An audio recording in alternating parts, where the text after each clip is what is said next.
निखिल हो अभी क्लास में? हाँ सर। चलो ठीक है, तुम्हारा पहले चेक करते हैं आंसर। चेक करिए सर। ठीक है। आतंकवाद प्रभावित क्षेत्रों में जन समुदाय का विश्वास बहाल करने में दिल और दिमाग जीतना एक आवश्यक कदम है। इस संबंध में जम्मू और कश्मीर में संघर्ष समाधान के भाग के रूप में सरकार द्वारा अपनाए गए उपायों पर चर्चा कीजिए। अब मेन जो क्वेश्चन की जो डिमांड है वो ये है, फिर 10 नंबर का क्वेश्चन है, एक ही डायमेंशन है, परंतु आपको बताना है इस कॉन्टेक्स्ट में कि कैसे दिल और दिमाग जीतना है। दिल और दिमाग की जीत का तात्पर्य कश्मीर जैसे संघर्षग्रस्त वाले क्षेत्रों में स्थानीय लोगों का विश्वास बढ़ाने एवं उनका समर्थन हासिल करने के लिए सरकार द्वारा जन केंद्रीय दृष्टिकोण अपनाने से है, जिसका लक्ष्य आतंकवाद का मुकाबला करना। इंट्रोडक्शन पार्ट एकदम बढ़िया है। मेन बॉडी कश्मीर के संदर्भ में सरकार द्वारा अपनाए गए उपाय। ठीक है। अनुच्छेद 370 का निरस्त करना, इसके तहत शेष भारत के साथ व्यापक एकीकरण को बढ़ावा देना, युवाओं को मुख्य धारा में के लिए यहाँ थोड़ा सेंटेंस फॉर्मेशन गलत है, मुख्य धारा में शामिल करने के लिए लिखो, मुख्य धारा में के लिए ने थोड़ा सेंटेंस खराब हो रहा है यहाँ पे। युवाओं के मुख्य धारा में शामिल करने के लिए विशेष राज्य दर्जा समाप्त करना। ठीक है। युवाओं की भागीदारी, सद्भावना परियोजना के तहत घाटी के युवाओं के लिए क्रिकेट टूर्नामेंट आयोजित करना। ठीक है। बुनियादी ढांचे का विकास, पर्यटन, कला और शिल्प क्षेत्रों का विकास, कट्टरतावाद विरोधी अभियान। ठीक है। राजनीतिक संवाद, सरकारी दृष्टिकोण इस क्षेत्र में शांति, स्थिरता और विकास बहाल करना है, लेकिन कश्मीर में स्थिति जटिल बनी हुई है। अब समय आ गया कि सरकार द्वारा राज्य के लिए शेष भारत के साथ पूर्ण एकीकरण नीति निकल लागू की जाए। ठीक है। कंक्लूजन पर यहाँ पे और पॉइंट आएंगे। एक तो आएगा प्रशासनिक क्षेत्र में ना, वहाँ पे शुरू किया गया था कि जैसे होता है बैक टू विलेज प्रोग्राम, एक only special back to village program है एक, ये वहाँ के कश्मीर के लोगों के लिए किया गया था। दूसरा, वहाँ पे देखो एक चीज़ दिक्कत क्या है, एक तो वहाँ पे बिजनेस नहीं है, तो पर्यटन को बढ़ावा देना। जब रोज़गार मिलेगा लोगों का तो क्या होता है, जैसे खाली मन होता है वो शैतान का घर होता है, तो जब लोग बिजी रहेंगे अपना, ठीक है, तो ये चीज़ें ऑटोमेटिक कंट्रोल होगी। दूसरा एक सर पीछे डाला हूँ पर्यटन वाला पॉइंट है, पर्यटन, कला, शिल्प क्षेत्रों का विकास। उसके अलावा एक और पॉइंट है इसमें, प्रशासन आपके द्वार, ये भी जम्मू कश्मीर से शुरुआत हुई थी इस प्रोग्राम की, तो ये आपको लिखना चाहिए था। क्रिकेट वाला पॉइंट भी आपने डाला ही है, ये वाला। इसके अलावा देखो क्या करना पड़ेगा कि एक तो है लोकल रिसोर्स को बढ़ावा देना पड़ेगा वहाँ के, जैसे मान के चलो पश्मीना शॉल है वो जम्मू कश्मीर में अच्छी खासी है, तो उसके निर्यात को बढ़ावा दो। ठीक है। दूसरी बात, जमहूरियत एक है, इसको बढ़ावा दो। ऐसे देखो पिछली बार में तुम्हारे पॉइंट कम थे, थोड़ा ध्यान दो इस पर। मैंने बोला ना, दृष्टि वाली बुक लो, ओनली आईएएस वाली बुक लो, उसमें देख के पॉइंट लिखो। पॉइंट लिखोगे तो ऐसे लिखोगे तो याद भी रहेंगे, तो अभी चाहे देख देख के लिखो, कोई दिक्कत नहीं है। और तो इंट्रोडक्शन कंक्लूजन ठीक है। और क्वेश्चन लिखो, एक ही क्वेश्चन से लिया है, आतंकवाद से बहुत क्वेश्चन आए हैं। चलो ठीक है। और सन्ना ने लिखा है, उनके देखते कैसे हैं।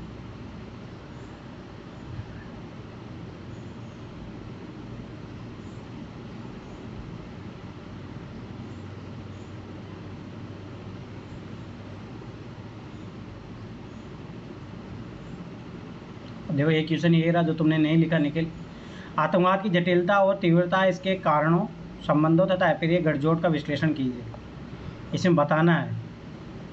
पहले क्वेश्चन की डिमांड ये है, आतंकवाद के खतरे के उन्मूलन के लिए उठाए जाने वाले उपायों को सुझाव दीजिए, ये दूसरा डिमांड है। तो दो डिमांड है इस क्वेश्चन की, देख के इन्होंने एड्रेस किया है नहीं किया है। आतंकवाद आज के समय में वैश्विक संकट बन गया है, जिसकी जड़ें गहरी और अनेक आयामों में फैली हुई है। यह केवल हिंसात्मक गतिविधि तक सीमित नहीं है, बल्कि यह राजनीतिक, अभी देखो दो बार रिपीट, सामाजिक, आर्थिक और वैचारिक विमर्श को भी प्रभावित करता है, और इसकी तीव्रता से आम नागरिकों की सुरक्षा को खतरा है। ठीक है। ट्राई करो कि इंट्रोडक्शन पार्ट अलग दिखे, मेन बॉडी का पार्ट अलग दिखे। अब यहाँ से इन्होंने मेन बॉडी भी शुरू कर दिया। अन्य नागरिकों की सुरक्षा को खतरा है, विकास कार्यों में बाधा है, राष्ट्रीय अंतर्राष्ट्रीय कार्यों की शांति की चुनौती है, सामुदायिक सौहार्द और सामाजिक एकता को नुकसान है, पर्यटन, व्यापार, निवेश पर विपरीत प्रभाव है। आतंकवाद की जटिलता और तीव्रता, इसके कारण बताने हैं, संबंधों तथा अप्रिय गठजोड़ का विश्लेषण कीजिए। आतंकवाद के कारण राजनीतिक अस्थिरता, कमजोर या सफल सरकारें आतंकवादी को पनपने का अवसर देती है। ठीक है। धार्मिक उन्माद और कट्टरवाद, मजहबी चरमपंथ आतंकवाद के प्रमुख परिणामों में से एक है। ठीक, कंटेंट बहुत अच्छा है। आर्थिक विषमता, बेरोजगारी, गरीबी और अशिक्षा युवाओं को आतंकवाद बढ़ाने में मदद करती है। विदेशी स्तर से कुछ देशों द्वारा अपने हितों की पूर्ति हेतु आतंकवादी गुटों को प्रायोजित आतंकवाद को बढ़ावा देना, एकदम बहुत अच्छा है। इसमें डायरेक्ट लिखो पाकिस्तान का एग्जाम्पल, पाक प्रायोजित आतंकवाद, डायरेक्ट लिखो। सामाजिक बहिष्कार, समाज के कुछ वर्गों में अलगाव की भावना जो वामपंथ चरमपंथ आतंकवाद को बढ़ावा देती है, एकदम सही बात है। सरहदी तनाव, भू राजनीतिक संघर्ष जैसे बात पाक सीमा पर, यह भी आतंकवाद को बढ़ावा देते हैं। संबंध तथा अप्रिय गठजोड़ कैसे वह अंतर्राष्ट्रीय आतंकवाद नेटवर्क जैसे अलकायदा, IS, लश्कर तैयबा। ठीक है। राज्य द्वारा बढ़ावा आतंकवाद, कुछ राष्ट्र, अभी ऑलरेडी आपने पॉइंट लिखा है, यहीं पे लिख देना चाहिए था, अलग से पॉइंट बनाने की जरूरत नहीं है इसको। आपराधिक संगठन से गठजोड़, आतंकी संगठन हथियार, ड्रग्स, मानव तस्करी से धन जुटाते हैं।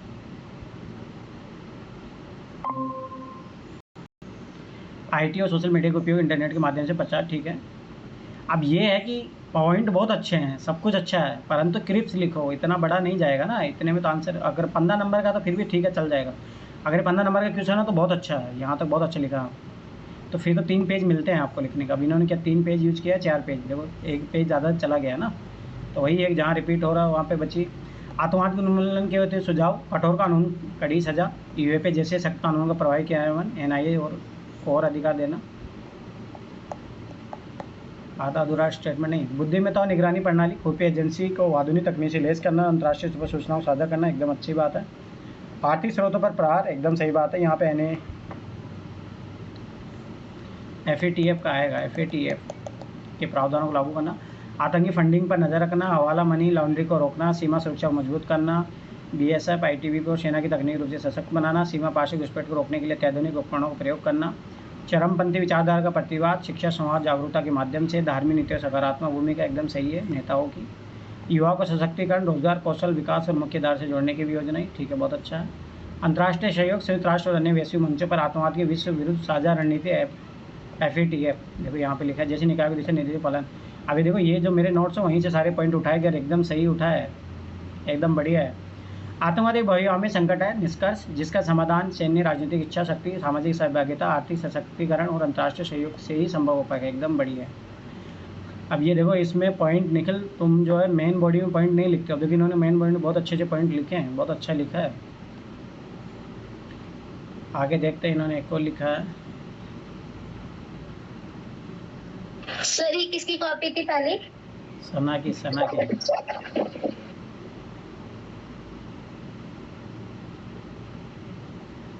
नंबर भी बताते रहिए सर, कितना नंबर मिल रहा है। नंबर देना शुरू करूँगा। ठीक है, शुरुआत करते हैं आज से। संगठित अपराधों की चर्चा कीजिए, पहला क्वेश्चन का डिमांड ये है। ठीक, राष्ट्रीय और अंतर्राष्ट्रीय स्तर पर मौजूद संगठित अपराध और आतंकवादियों के बीच संबंधों का वर्णन कीजिए, दूसरा ये डिमांड ये है। 2022 में आता है क्वेश्चन। संगठित अपराध एक ऐसा समूह है जिसमें संबंधित लोग अवैध तरीके से धन कमाते तथा धमकी और भ्रष्टाचार के बल पर कार्य करवाते हैं। ठीक है, इंट्रोडक्शन वाला आपने संगठित अपराध को डिफाइन कर दिया। ठीक है, यहाँ पे कुछ एग्जाम्पल जरूर लिखो, मैं फिर बार बता रहा हूँ, ये हिंदी मीडियम में कमियाँ रहती है, एग्जाम्पल लिखिए यहाँ पे, जैसे मनी ट्रैफिकिंग, ठीक है, ह्यूमन ट्रैफिकिंग, ये सब इसमें आपका जो है ये अवैध व्यापार आ जाएगा। ठीक है, और ड्रग्स वाला आ जाएगा, ये सब सारी एग्जाम्पल जरूर लिखिए।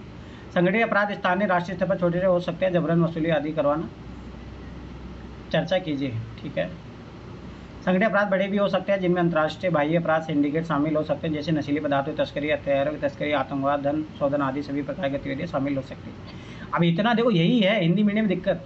अब ये देखो ना, इसको आप संगठित अपराध ऐसे लिखते और इसको 2 प्रकार में बांट देते, एक छोटे स्तर पर, एक बड़े स्तर पर, बस तो आराम से तुम्हारा ये इतनी बड़ी लाइनें लिखने की जरूरत पड़ती ही नहीं, और एग्जाम्पल लिख दो, खत्म बात।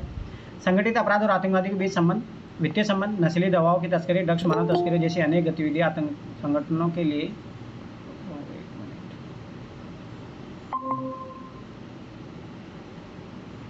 राजस्व का प्रमुख स्रोत है। अंतर्राष्ट्रीय सुविधा संगठित अपराध नेटवर्क आतंकवादियों की सीमाओं के पार काम करने में सक्षम बनाते हैं। ये नेटवर्क हथियारों, धन और कर्मियों की आवाजाही के लिए सुरक्षित मार्ग और गलियारे प्रदान करते हैं। ठीक है। हथियारों की आपूर्ति, पूर्वोत्तर में बंदूकों की तस्करी, माओवादियों द्वारा अवैध हथियारों की खरीद उनके प्रमुख उदाहरण है। सही है।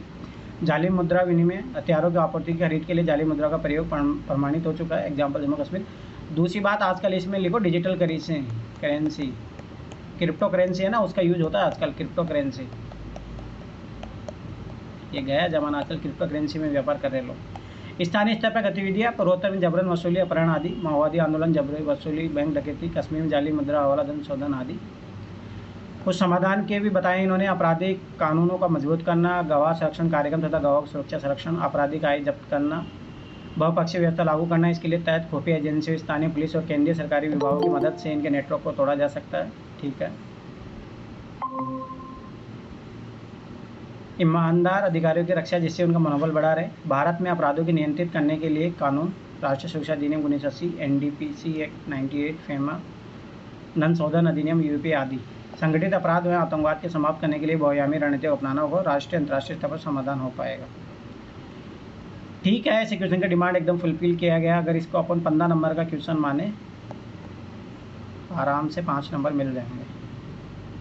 5 नंबर अच्छे खासे हैं, परंतु वही है, अभी और कुछ सीखने को मिलेगा। ठीक है। श्वेता, तुमने क्यों नहीं लिखा? भाई आंसर राइटिंग करो, ऐसे कैसे काम चलेगा बताइए।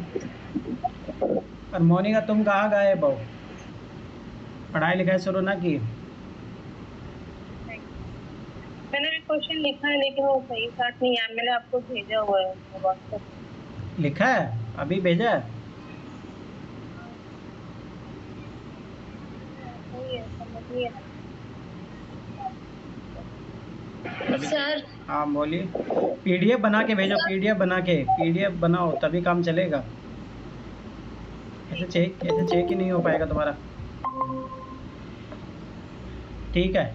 सना, तुम्हारा आंसर ठीक है, कंटेंट तुम्हारा ठीक है, परंतु ज़्यादा लंबा जा रहा है, तो क्रिप्स करने के लिए थोड़ा दिमाग लगाए, फ्लो चार्ट ये बनाओ।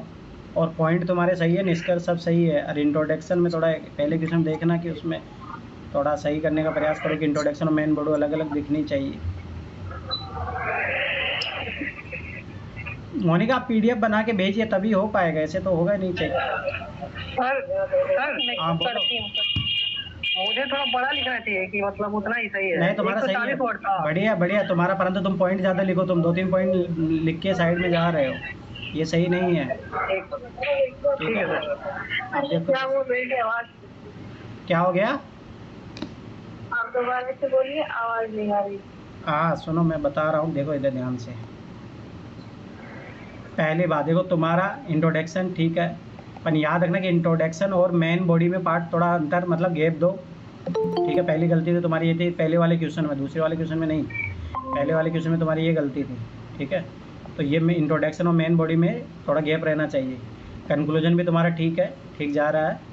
उसके अलावा मेन बॉडी में तुमने कंटेंट बहुत अच्छा लिखा है, सब कुछ बढ़िया है, परंतु उसको क्रिप्स करो, छोटा करो थोड़ा, वो ज़्यादा लंबा हो जा रहा है।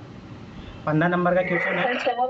सर 4 पेज से कम नहीं भरा जा रहा, वो तो मैं छोटा छोटा करती हूँ, बहुत सारा। नहीं, तभी तो बता रहा हूँ, मैंने वो वीडियो देखना, मैंने चेक किया है, वो देखना एक बार, आपको पता लग जाएगा। देखो 15 नंबर के 3 पेज मिलते हैं लिखने को, तो आपने 4 में लिखा, कोई दिक्कत नहीं, 3 में मैनेज हो जाएगा, थोड़ा बहुत करोगे तो। ठीक, पहली बात।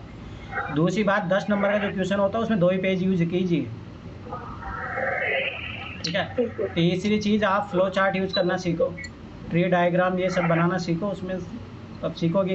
दूसरी बात, तुम्हारे पॉइंट रिपीट हो रहे हैं, उस पर थोड़ा ध्यान दो, पॉइंट रिपीट नहीं होनी चाहिए। एक पॉइंट जब यहाँ बता चुके हो, आप उसको अलग क्यों बता रहे हो, यहीं पे ख़त्म करो उसको, पॉइंट को। तो ये तुम्हारा गलती हो रही है थोड़ा बहुत। और ओवरऑल सब अच्छा है, तुम्हारा कंटेंट वंटेंट सब कुछ अच्छा है, इंट्रोडक्शन कंक्लूजन सब अच्छा है। कंटेंट तो आपका ही है।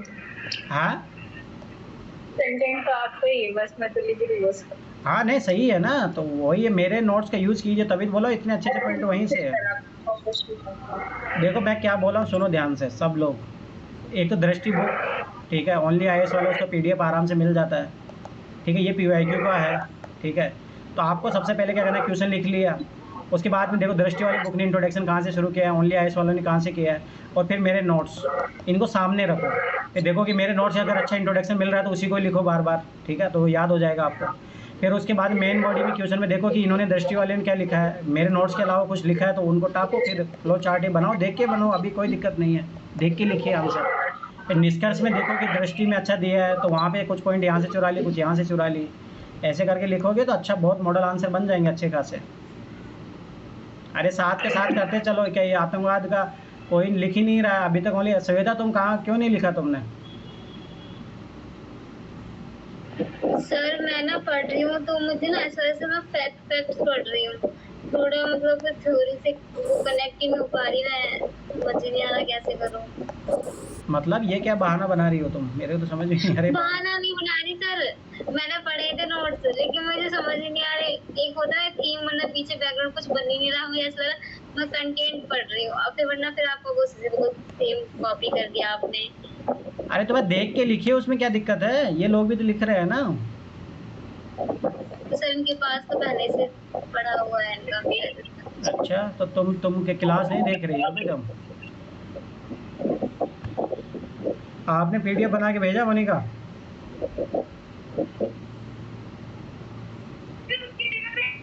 सर मैं कर रही हूँ, एक सेकंड बदमाशी मत करो, परेशान मत करो बच्चों को। फिर ना एक ही क्वेश्चन को ना बार बार लिखो, मतलब 2-3 बार लिखोगे एक ही क्वेश्चन को, फिर आपको आइडिया लग जाएगा। प्रयास करोगे तभी तो शुरू होगा ना, अगर प्रयास ही नहीं करोगे तो ऐसे तो फिर बहाने तो खूब होते हैं, सर आज ये काम था, कल वो काम था, समझ में नहीं आया। सर मैं काम नहीं बता रही हूँ आपको, मतलब मैं बता रही हूँ पढ़ रही हूँ ना नोट्स को, मेरे पास कोई और बुक नहीं है, सिर्फ थोड़ा बैकग्राउंड से बनना वो चीज नहीं आ रही है। अरे मेरे नोट्स ही इनफ है भाई, आप समझ क्यों नहीं रहे हो? उसको तो पढ़िए, उसको बार बार पढ़ोगे तब समझ में आएगा ना आपको। और क्लास देखो मेरे साथ में। ठीक है नहीं तो फिर वो अशोक कुमार का ले लो बुक, अगर तुम्हें लग रहा है थोड़ा बुक से सब मैंने सारे नोट्स भाई उधर से ही बनाए, तुम घूम फिर के फिर आओगे मेरे नोट्स पे, मैं फिर बार बार बता रहा हूँ। सना आपने कैसे किया है? सर के नोट्स को पढ़ा था, फिर पीवाईक्यू किया, पीवाईक्यू को मतलब एक ही क्वेश्चन समझ नहीं आ रहा था स्टार्टिंग में, तब मैं बहुत मार दी थी इसको, फिर सही हो गया। अब कम टाइम लग रहा है, स्टार्टिंग में और टाइम लगेगा, हो जाएगा। अच्छा छोटी तुम कहाँ गायब हो? तुम यूपी पीसीएस की तैयारी नहीं कर रही होगी शुरू? तो मैंने कहना है यूपी पीसीएस के क्वेश्चन लिख लिख के चेक करवाओ, वो तो उल्टा सीधे सीधे आते हैं। आपके दृष्टि वाली बुक से पढ़ रही हो सना, या ऑनलाइन आई सारी नोट्स रख रही हो सामने, क्या लिखते हुए पॉइंट? नहीं सर के बगल में सारे नोट्स देते हैं। अरे दृष्टि के ऐप मतलब वेबसाइट पे सब मिल जाता है, आप वेबसाइट देख लो, बुक भी ले लो, जो भी है किसी से वहाँ से मिल जाता है, यूट्यूब से मिलेगा, जहाँ से पहले क्लियर हो जाएगा कॉन्सेप्ट उसके बाद लिखिए अच्छे से। आराम से, क्या दिक्कत है? हाँ छोटी तुम बताइए तुम क्यों नहीं लिख रहे हो?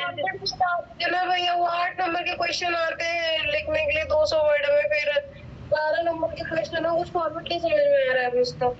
लिखिए, उसमें क्या, उसे नंबर से क्या तुम्हें क्या करना है? अरे तो मतलब कितना एक पेज में लिखना पड़ेगा? नहीं 2 पेज, मिनिमम 2 पेज होते हैं। हाँ। तो 2 पेज में लिखिए, उसमें क्या। तो ये फालतू की टेंशन इसलिए तुम नहीं लिख रही है, ये क्या बहाना है? यार गजब लोग हो तुम लोग। सर होता है नहीं बन पाता, लगता है कि पता नहीं क्या, कितने पेज लिखने कितने नहीं लिखने, क्या करना है, तो फिर अजीब सा लगता रहता है उसमें। तुम लोग है ना बहाना बनाते हो, बहाना, समझ रहे हो? सर देखो पहले मुझे बैठना, मैंने जैसे आते मैंने वैसे लिखा था, लेकिन फिर अजीब सा बात है बहुत ज्यादा। मैं भी लिखने वाला नहीं था, लेकिन आप बोले हैं कि लिख के आना, नहीं तो क्लास में एंट्री नहीं होगी। हाँ तो वही है ना, दबाव में नहीं लेने के लिए ये सब बहानेबाज है। वो देखो उस दिन तो कहाँ थे, आज एक भी दिखाई नहीं दे रहा। मैं ध्यान दूंगा ही नहीं, सीधी सी बात है, जो मेरा काम करेगा उसी की मैं कॉपियाँ चेक करूंगा, उसी से मैं बात करूंगा। मुझे कल मैंने जब वो डाला ना तो अमित मेरे को बोल रहा था कि सर आप है ना हमें हाईलाइट भी करवा दो, और उठा के फेंक दूंगा तुम लोगों को। मतलब समझ रहे हो? ऐसे फिर ये कल ये भी बोल देना सर आप ही एग्जाम दे आओ। एग्जाम भी आप लोग क्यों देने जाते हैं? चलो ठीक है, इनका देखते हैं क्वेश्चन। नक्सलवाद एक सामाजिक, आर्थिक और विकासात्मक मुद्दा है जो एक हिंसक आंतरिक सुरक्षा खतरे के रूप में प्रकट होता है। ठीक है, इस संदर्भ में उभरते हुए मुद्दों की चर्चा कीजिए। ठीक है, इस कॉन्टेक्स्ट में देखना, तो ये पहले क्वेश्चन की डिमांड है। और नक्सलवाद के खतरे से निपटने की बहुस्तरीय रणनीति का सुझाव दीजिए, दूसरी डिमांड ये है। अब देखते हैं इन्होंने क्या हमको लिखा है। समझ में नहीं आ रहा, तो सुनिए ना, हमें समझ में नहीं आता, ये हमने अपने हिसाब से लिखा है। अरे ठीक है, कोई नहीं, पहली देख बार के गलती टीम होगी, धीरे देखो मैं फिर बार और पहली बात तो आप ये भूल जाइए कि एक ही दिन में आप महारथी बन जाओगे। अरे भाई समझिए आप, जैसे आज मैं सब्जी बना रहा था तो आज कच्ची रह गई, तो भाई वो होता है। मैं अभी स्टार्टिंग ट्रायल पीरियड में तो सब्जियाँ खरीद भी बनेगी, फिर धीरे धीरे अच्छी भी बनेगी ना। तो आंसर राइटिंग में सेम वैसी ही चीज़ है। हो सकता है कभी आपको क्वेश्चन की डिमांड ही समझ में नहीं आएगी, सब चीज़ें खराब होती है, उसमें क्या है, पर धीरे धीरे करते रहोगे तो वो काम सीख जाओगे ना।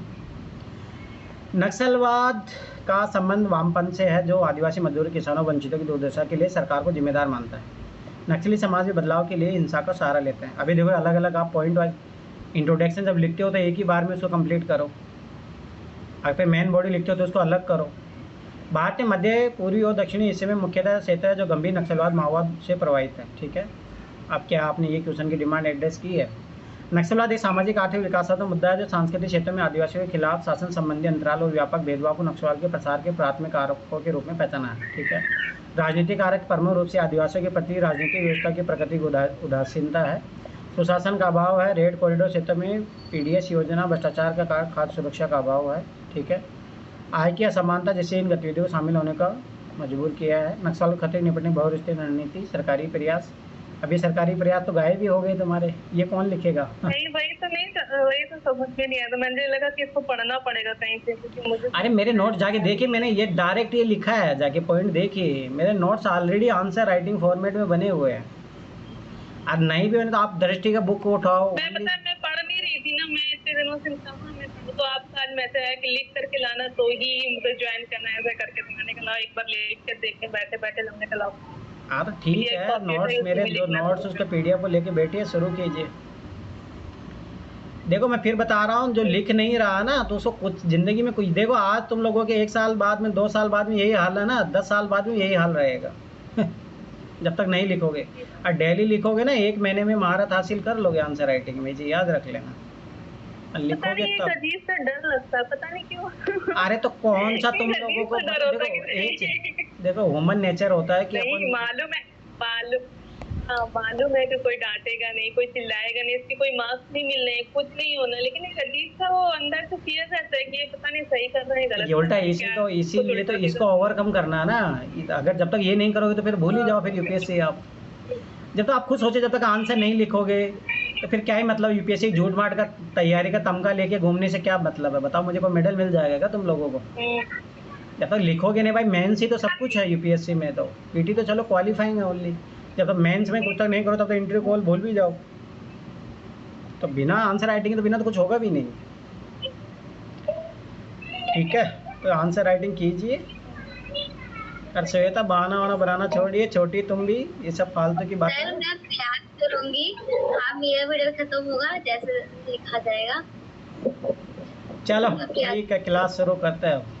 और कल सब आंसर लिख के आना, जितने भी टॉपिक हो चुके हैं।